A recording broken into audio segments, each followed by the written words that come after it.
A forensic report investigating claims by the Botswana government that South African businesswoman Bridgette Motsepe and former state president Khama attempted to overthrow the government has found glaring anomalies in these allegations.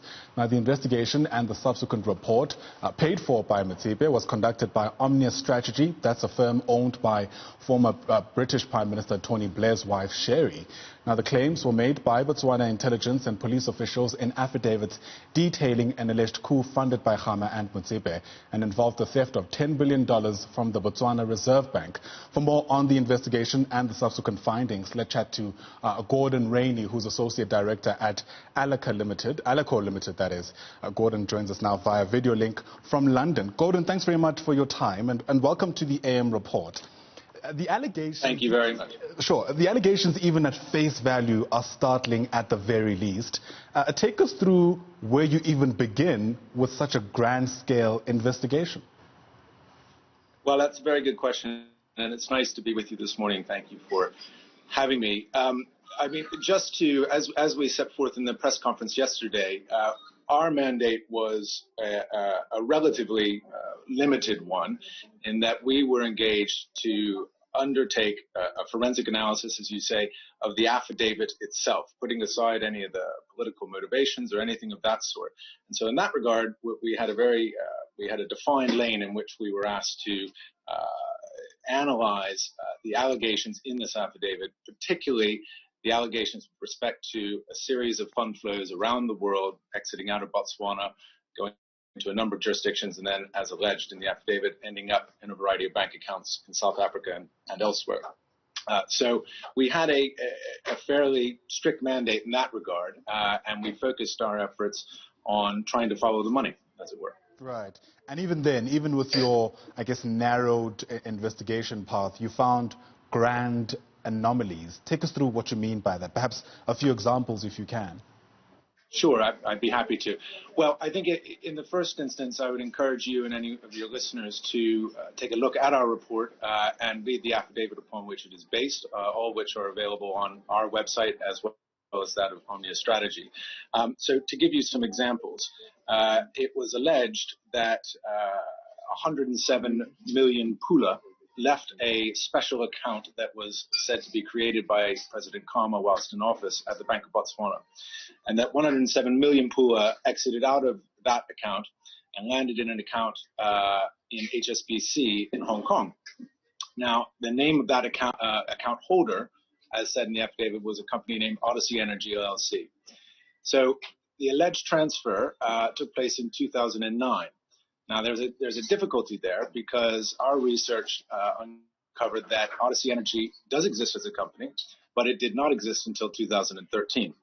So the company, the entity upon, which allegedly received these funds, according to the affidavit, simply didn't exist. And on that same movement of funds, we've had a conversation with the account holder at that company, and he's provided a written statement saying none of this happened. And by the way, my corporate and banking data was compromised as part of a data breach some 18 to 24 months ago.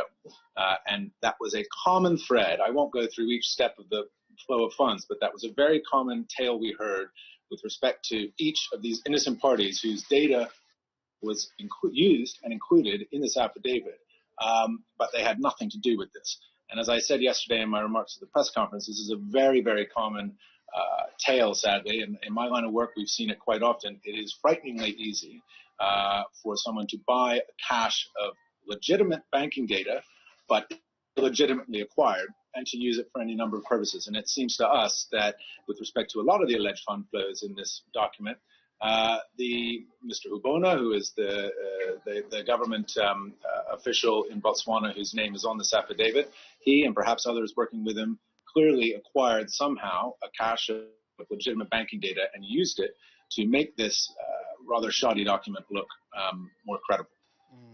It's fascinating stuff. Now, Bridgette Motsepe and Khama have signaled that they might take this to court. The allegations, though, were made by a government. If this does land up in the courts, which individuals do you think might have to answer to some of these claims? Well, I think that's more of a question for both Ambassador Motsepe's and President Khama's legal counsel in Gaborone and Johannesburg, respectively. I would only note that with respect to the work that we've done, we can only speculate as to who may have been involved beyond Mr. Ubona. His name is the only name on the affidavit, and so I think we can certainly conclude that he would be a party of interest in any proceedings that that Motsepe and President Khama may elect to bring. Beyond that, I think it's speculation, but that is more a question for their legal counsel. Fair enough. In the line of work that you do, I mean, did any of this strike you as particularly strange? You know, that these individuals who, you know, admittedly do occupy quite prominent political positions are being accused of what now sounds to me like an absolute stretch insofar as their involvement in alleged coups, etc., etc. Well, in my experience in my line of work, both as a lawyer, which I practiced law for a number of years, and now in the business intelligence sector, in a general sense, it does not surprise us, and I've seen many instances of political stitch-ups and setups like this. What did very much surprise me and my colleagues is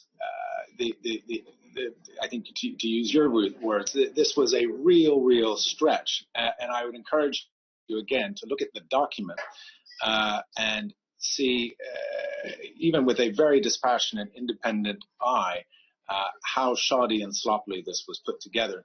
And as I think I said yesterday, I have, as part of my work, seen a lot of instances where people are set up.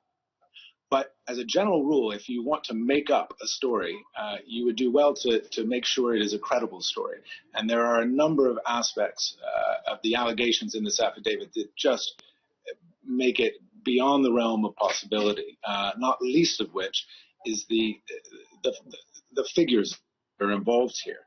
At one point in the affidavit, it is alleged that as much as $10.1 billion US made its way out of these Bank of Botswana accounts and ultimately into a variety of fictitious bank accounts, as we've discovered. Now, that represents in excess of 55% of the gross domestic product, estimated gross domestic product of Botswana.